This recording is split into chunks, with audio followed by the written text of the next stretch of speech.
Apa khabar semua? Sihat? Bagus! Saya Amir Zuhair.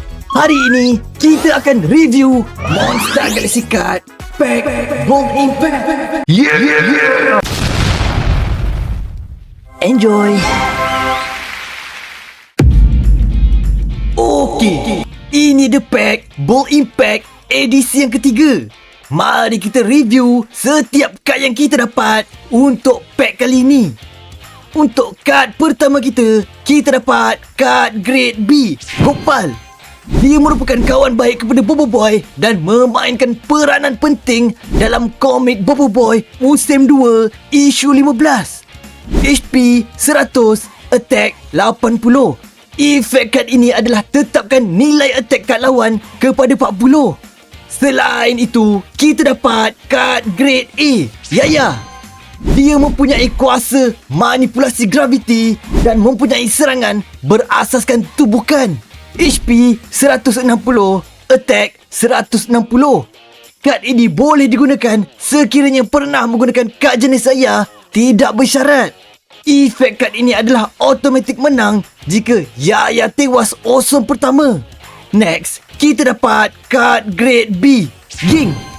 Dia mempunyai kuasa manipulasi masa dan menggunakan serangan tongkat baju perisai Satria Windara yang laju dan dinamik. HP 100, attack 120. Efek kad ini adalah serangan pertama pihak lawan tidak berkesan. Untuk kad seterusnya, kita dapat kad Grade B, Bobo Boy Taufan.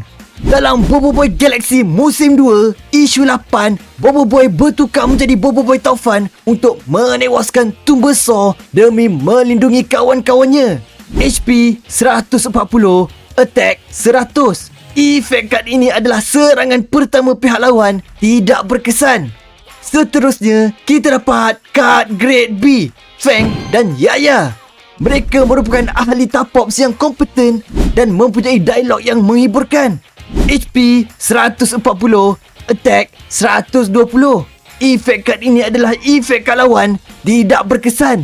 Akhir sekali, untuk kad special print, kita dapat kad Grade A, Bobo Boy Sopan. Dia merupakan gabungan kuasa elemental Taufan dan Solar. HP 240, attack 200. Kad ini boleh digunakan sekiranya pernah menggunakan kad Bobo Boy Solar dan Taufan. Pihak lawan terlalu bertenang, jadi serangan pihak lawan tidak berkesan sebanyak 3 kali. Itu saja daripada saya. Ingat ya,